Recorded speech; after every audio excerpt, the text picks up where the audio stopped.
आज बात करने वाले हैं 18वीं सदी की अवध के बारे में।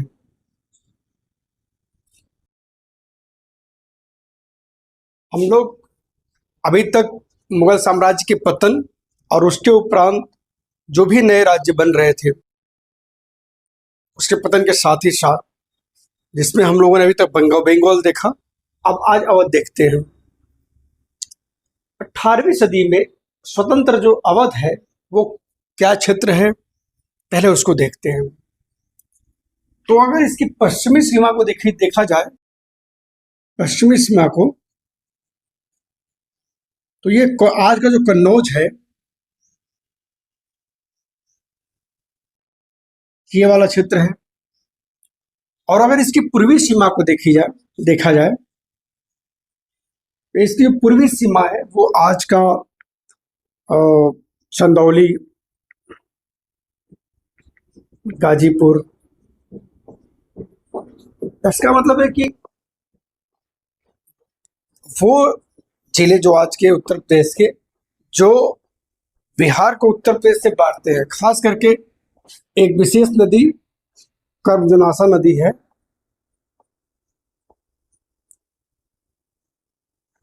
जो उत्तर प्रदेश को बिहार से बांटती है।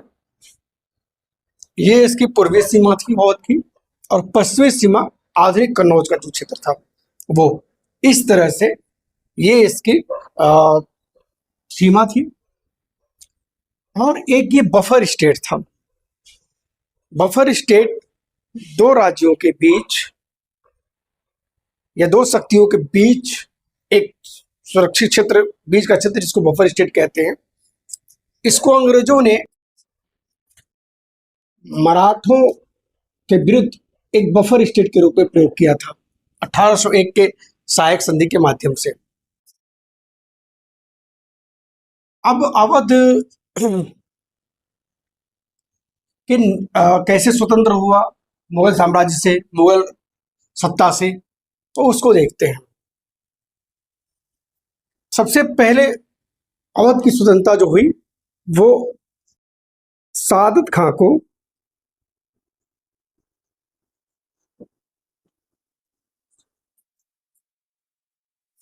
1722 में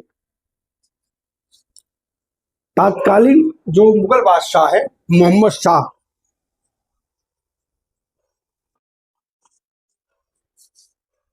जिसका वास्तविक नाम रोशन अख्तर था,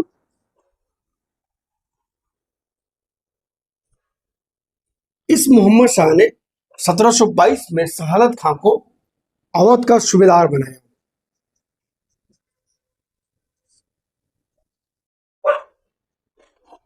और यहीं से इसने स्वतंत्र व्यवहार करना शुरू किया, और यहीं से ये अवध के सूबेदार से अवध के नवाब के रूप में काम करने लगा। ये पूरे जो है कि अवध के नवाबों का क्रम। अच्छा ठीक है, उस पर साइड में लिख के फिर बता देते हैं।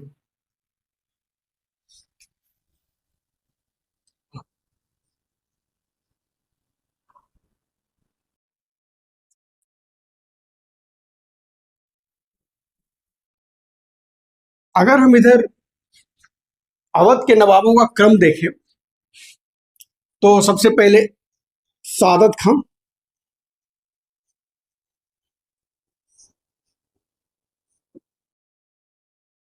जिसका कार्यकाल है 1722 से लेकर के 1739 के बीच में।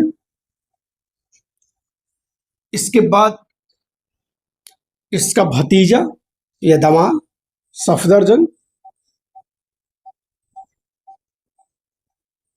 जिसका कार्यकाल है 1739 से 1754 के बीच में।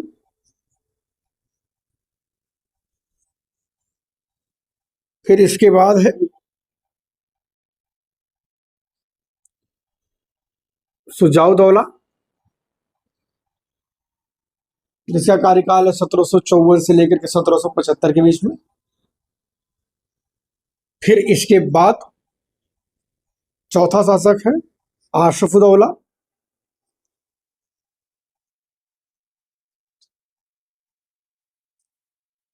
जिसका कार्यकाल है 1775 से लेकर 1797 के बीच में।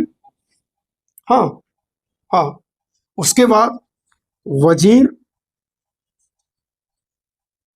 अली खां, जिसका कार्यकाल है 1797 से लेकर 1798, मात्र 1 साल का कार्यकाल है। फिर इसके बाद है सादत अली खां,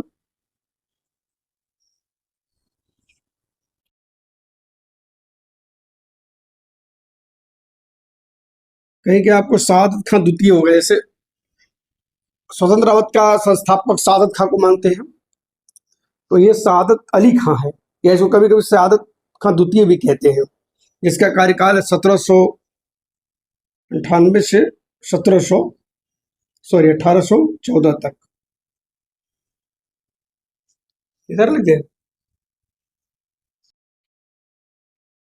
इधर लिख दे, इधर। गजीउद्दीन हैदर अली अगला, जिसका कार्यकाल है 1814 से लेकर के 1827। इसको हम अगर कह लें तो 7वां हो गया ये। और 8वां है नासरुद्दीन मोहम्मद अली।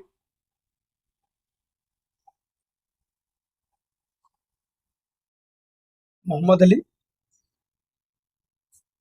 नासरुद्दीन मोहम्मद अली 1827 से 1842 के बीच में ये रहा। हाँ, ये 8वां है।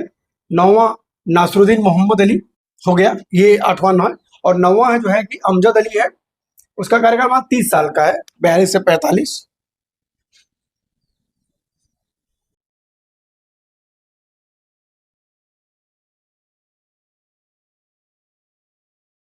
हाँ, ये सादत खां का जो है, सादत खां के जो जिसने उपाधि धारण किया था वो बुरहान उल मुल्क था, बुरहान उल मुल्क। और ये 10वां जो है, ये यही वाजिद अली शाह है, 1845 से लेकर 1856 के बीच में वाजिद अली शाह।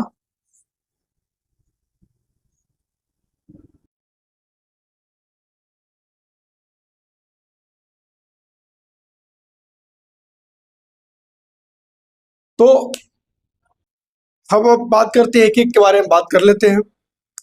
सादत खां 1722 में तात्कालीन मुगल बादशाह मोहम्मद शाह रंगीला या रोशन अख्तर के द्वारा अवध का सूबेदार नियुक्त होता है, और फिर वहां से वो अवध का नवाब नियुक्त हो जाता है।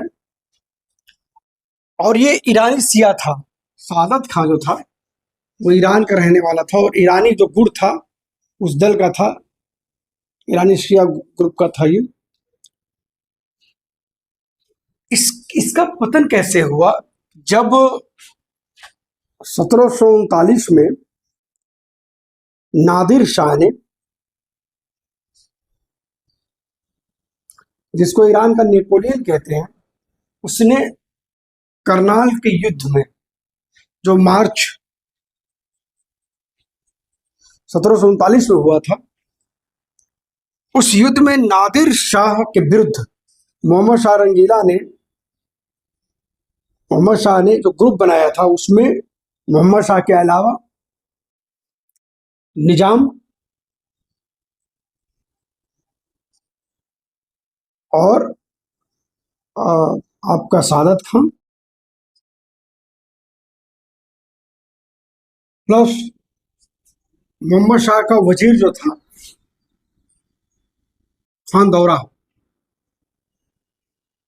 खान दौरा, ये इन लोगों के ग्रुप ने मार्च 1739 में ईरान का जो आक्रमणकारी था नादिर शाह, जिसको ईरान का नेपोलियन भी कहते हैं, के आक्रमण के विरुद्ध ये युद्ध करने गए और ये हार गया। मोहम्मद शाह रंगीला नादिर शाह के विरुद्ध युद्ध में हार गया, और निजाम ने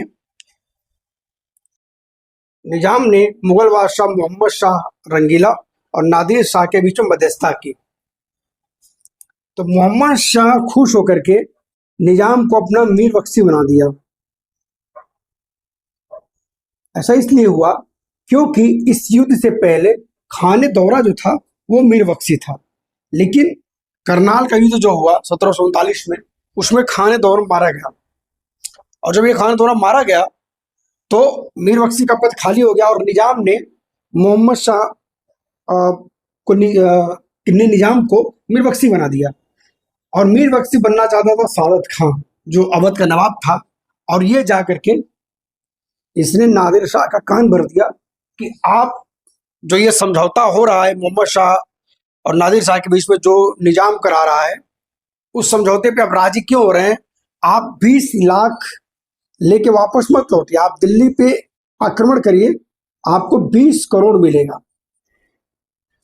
और नादिर शाह ने सादत खां की बात मानते हुए दिल्ली पे आक्रमण कर दिया और वो करीबन 58 दिन तक दिल्ली को उसने लूटा, कत्लेआम किया और 20 करोड़ से अधिक धन लेकर के जाने लगा। लेकिन उसने जाने से पहले सादत खां को एक बुलावा भेजा कि हमारा 20 करोड़ रुपया हमको वापस चाहिए, मिलना चाहिए, क्योंकि इतना मुझे मिला नहीं है। सादत खां ने नादिर शाह के प्रताड़ना के भय से जहर खा के आत्महत्या कर लिया।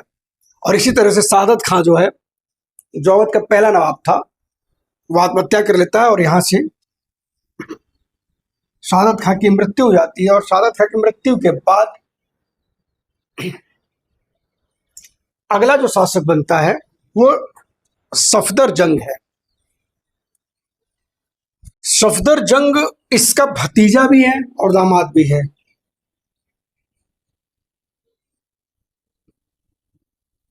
उसको तात्कालीन मुगल बादशाह मोहम्मद शाह रंगीला ने अवध का अगला नवाब बनाया। और आगे जाकर के 1748 में तात्कालीन मुगल बादशाह अहमद शाह ने अपना वजीर बना लिया है इसको। इस तरह से धीरे धीरे अवध जो है वो मुगल बादशाहों के बहुत करीब हो गया और वजीर का पद भी अवध के पास चला गया। वास्तव इसका नाम, इसका सफदरजंग का वास्तविक नाम, इसका नाम अबुल मंसूर खां है। सफदरजंग का वास्तविक नाम अबुल मंसूर खां है, अबुल मंसूर सफदरजंग। तो इसको हम लोग ऐसे सफदरजंग कह देते हैं। और अहमद शाह ने सिर्फ इसको वजीर ही नहीं बनाया, इसको इलाहाबाद भी दे दिया। इस तरह से अवध के अंतर्गत अब इलाहाबाद भी आने लगा। अवध का पार्ट इलाहाबाद भी हो गया। और तात्कालीन अवध जो है उसकी राजधानी उस समय फैजाबाद थी। फैजाबाद उसकी राजधानी हुआ करती थी। 1854 में सफदरजंग की मृत्यु हो गई और सफदरजंग की मृत्यु के बाद शुजाउद्दौला मुगल बादशाह बना 1754 में। शुजाउद्दौला का जो सबसे पहला काम ये था कि 22 अक्टूबर 1764 को जो बक्सर का युद्ध हुआ था,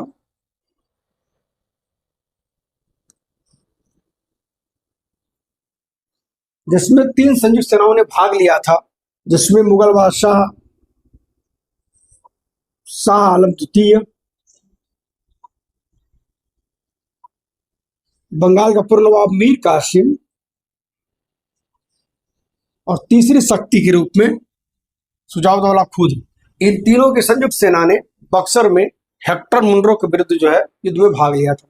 और बक्सर के युद्ध के बाद जो पराजय हो गई, उस पराजय के बाद शुजाउद्दौला जो इलाहाबाद की संधि हुई, दूसरी संधि 16 अगस्त 1765 को, उस संधि के तहत शुजाउद्दौला को कड़ा और इलाहाबाद, कड़ा और इलाहाबाद मुगल बादशाह को देना पड़ा। 50 लाख का युद्ध हर्जाना देना पड़ा, चुनार देना पड़ा, चुनार का जो किला है वो देना पड़ा। अवध की राजधानी फैजाबाद में एक ब्रिटिश रेजिमेंट रखना पड़ा। ये सारा नुकसान हुआ इसी के समय में। इसके अलावा 1774 में 1774 में इसने रोहेलों को परास्त, रोहेलों का जो सरदार था हाफिज रहमत अली, उसको परास्त किया और रोहेलखंड पर अधिकार कर लिया। तो आप देखिए कि रोहेलखंड पश्चिमी उत्तर प्रदेश से लेकर के और अवध की जो सीमा है वो कर्मनाशा यानी कि आपका बिहार बॉर्डर तक इतने क्षेत्र में फैल गई। 1773 में एक संधि हुई रोहेल खंड वाले रोहेला युद्ध के पहले। 1773 में एक संधि हुई जिसको बनारस की संधि कहते हैं।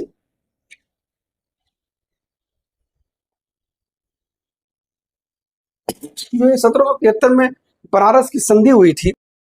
इस संधि के तहत कड़ा और इलाहाबाद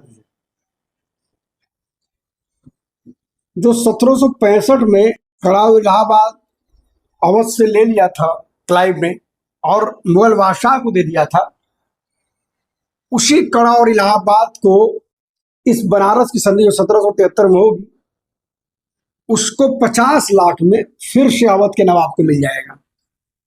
और अवध का नवाब कौन है? सुजाउद्दौला। उसको फिर से ये इलाहाबाद फिर से मिल जाएगा 50 लाख देने के बाद।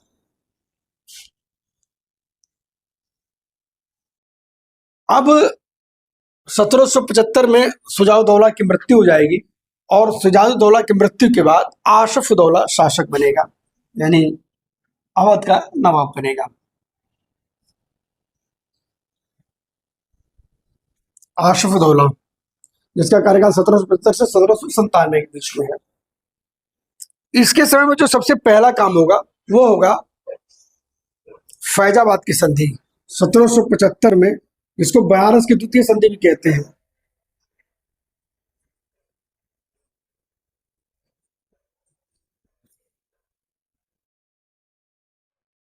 और जो ये फैजाबाद की संधि होगी, इस फैजाबाद की संधि से ही बनारस पे अंग्रेजों ने अधिकार कर लिया और बनारस को यानी काशी को अवध से अलग कर दिया। और यहाँ से बलवंत सिंह के बाद तेज सिंह और तमाम काशी के राजघराना जो आगे बढ़ेगा। इसी आसफउद्दौला ने राजधानी फैजाबाद से लखनऊ स्थानांतरित कर दी। आसफउद्दौला से पहले अवध की राजधानी फैजाबाद थी, लेकिन आसफउद्दौला ने राजधानी फैजाबाद की जगह लखनऊ कर दिया और लखनऊ में एक इमाम बाड़ा बनवाया। इमाम बाड़ा जो तजिया होता है मुहर्रम का, उसको वहां दफनाया जाता है। और इस लखनऊ की इमाम बाड़े की सबसे बड़ी खासियत यह है कि इसमें एक भी पिलर नहीं है, स्तंभ नहीं है, दीवारों भी पूरी तरह से खड़ा है लखनऊ का जो इमाम बाड़ा है। तो इसका दो प्रमुख कार्य रहा, एक तो राजधानी परिवर्तन फैजाबाद से लखनऊ, दूसरा लखनऊ में इमाम बाड़ा बनवाना। और 1775 का जो फैजाबाद की संधि है जिसके तहत बनारस को अलग किया गया, वो इसी के काल में किया गया। अवध की बेगमों के साथ जो दुर्व्यवहार किया गया उस समय यही नवाब था, और जिस दुर्व्यवहार के कारण एडमंड बर्क ने जब महाभियोग इम्पीचमेंट की प्रक्रिया शुरू की इंग्लैंड में वॉरेन हेस्टिंग्स के विरुद्ध, तो ये फैजाबाद की जब संधि हुई तो अंग्रेजों की तरफ से फैजाबाद की संधि भाग लेने वाला जो अंग्रेज गवर्नर जनरल था बंगाल का, वो वॉरेन हेस्टिंग्स से था। और इसी अवध की जो बेगम थी उनके विरुद्ध जब उसने दुर्व्यवहार किया था तो उसके विरुद्ध महाभियोग की प्रक्रिया शुरू हुई थी। तो ये वही आसफउद्दौला है और इसकी मृत्यु जो है वो 1797 में हो जाएगी।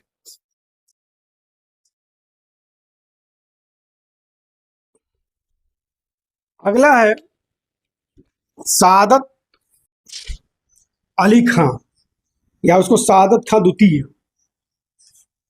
इसके शासनकाल यानी 1801 में 1801 में ये वजीर अली खां जो है, ये एक ही साल का इसका कार्यकाल है, इसका कुछ विशेष उपलब्धि नहीं है इस तरह की। तो उसके बाद हम लोग सआदत अली खां की बात करेंगे। 1801 में जो इसका सबसे प्रमुख काम है वो 1801 में लॉर्ड वेलेस्ली की जो सहायक संधि थी,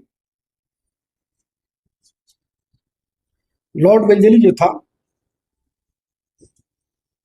जिसका कार्यकाल है 1798 से लेकर के 1805, और इसने सब्सिडी अलायंस शुरू किया, सहायक संधि।